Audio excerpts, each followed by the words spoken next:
was first introduced to programming through Scratch at lower school and then did Python for GCSE computer science. However, neither of these two experiences encouraged me to pursue programming outside of school. It's never something I took an interest in. This did, however, lead me to feel a bit unprepared when I came to university to study physics, as many people in my cohort had clearly spent a lot more of their free time developing their programming skills. I had to take a Introduction to Programming for Physicists module, which did help me develop Python skills in data analysis. And while I did find that helpful, I would still say I'm not an especially confident programmer, and it's not something I choose to do in my free time. Hi, my name is Tom, and welcome to the screencast of my dissertation. It is called A Critique of Code-First Teaching and a Proposed Alternative Mythos-Based Pedagogical Framework. As you heard from those voice recordings from my peers, there is clearly a problem. Research has shown that there are gaps between the programming skills employees desire and the coding skills of graduates. So the problem must lie with universities, right? Most, if not all, UK STEM degree programs have introductory modules, but it seems universities are assuming a baseline coding literacy about undergraduates that they just don't have. So you can take two sides. Either the fault lies with the teaching ability of the universities, or the student should be equipped with the programming skills necessary before joining university. I think it's a bit of both, and that secondary schools are currently producing students that are unenthusiastic about programming and not willing to engage with it. But there are extremely low numbers of students taking A-level and GCSE computer science. Therefore, something is wrong with how we first introduce children to programming. It is clear that these initial experiences need to foster confidence and engagement, and that this is not happening. I've been interested in computer science my whole life, and I've typically found that a lot of teachers don't know how to teach the subject. It's something that you have to go quite hands-on with and just learn through failing and things not working and understanding why that didn't work. But one of the few teachers who I've actually understood things from and I've learned from is Tom. He's broken ideas down into more understandable chunks with ease, and he's made sure I understand some crucial topics to understanding computer science. So I have a lot to thank him for. Now, my previous experiences with computer science education are what most brought my attention to this problem. My coding journey started, similar to most, with an introduction to programming before GCSEs through online resources like Scratch and an hour of code. Then at GCSE I was taught Python, where my teachers adopted a syntax-first approach. Then at A-level I was taught Java and object-oriented programming in a similar way. And then later, when I spent a year as a support tutor at the Digital Independent Specialist College in Manchester, I saw the use of online resources such as FreeCodeCamp.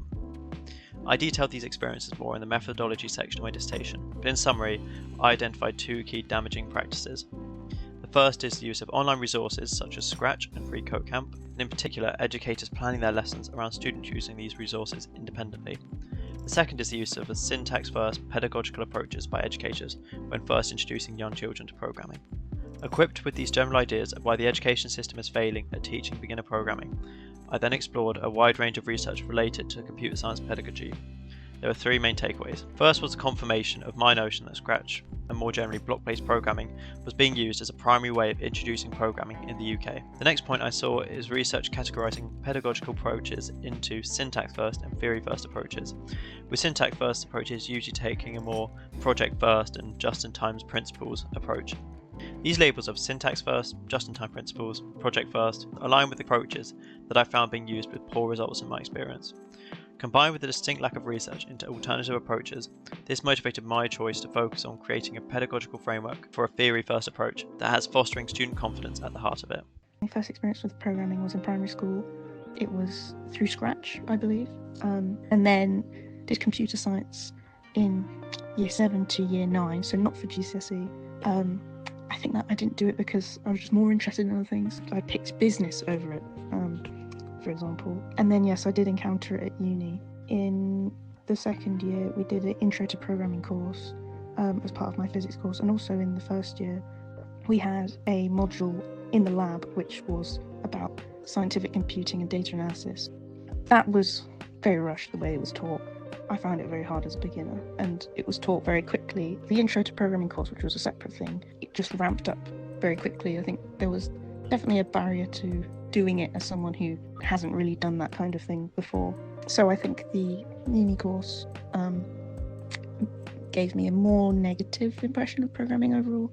For over a year now, I've been privately tutoring and deriving my own approach to teaching programming to young novices, and I've boiled down my approach into a pedagogical framework that has the potential to be used across primary school and secondary school. This framework is grounded in the power of storytelling. Now, what makes it different is that it puts fostering confidence first, as I believe this leads to engagement, which will ultimately lead to the education system producing confident programmers. Now, to actually foster this confidence, teachers are motivated to think about what mythos, aka half-truths, the learners will be able to truly believe, and how to do this. These mythos should be able to sufficiently explain all the syntax introduced when discussing some sample code in a conversation. This is equivalent to actively choosing a level of abstraction. To convince students of these mythos, storytelling is used. Analogies and examples are constructed to foster belief and confidence in these mythos. Then, by carefully abstracting and using slightly less accessible analogies and stories, but more directly relatable to code, students are carefully guided to being able to fully accept and believe these abstract statements that can then be used to describe why we write certain syntax. In summary, it aims to embody a theory-first approach that allows educators to choose a starting level of abstraction. For example, not needing to start at the very level of computer hardware, they can choose an entry point. It is similar to the idea of traversing the semantic wave, except that it doesn't start with a high level of explanations. Equivalent to these mythos, it starts by building up student confidence in alternative settings. This dissertation will introduce you to the problem first, including my own critique of these commonly used online resources. Then it will take you through the literature I read that helped me think abstractly about pedagogical approaches. After this, in the methodology section, where I take a practice-based approach, I go into more detail about my informing experiences. In the implementation section, I then state the framework I came up with, and then some example implementations of it, which follow the lessons I delivered to Manchester Communication Academy. Then I discuss the results of this trial implementation of the framework and outline the limitations of the results and the framework. Finally, I close with a discussion of the results and highlight the key takeaways from this work. Thanks for watching this screencast of my dissertation. Don't forget to smile.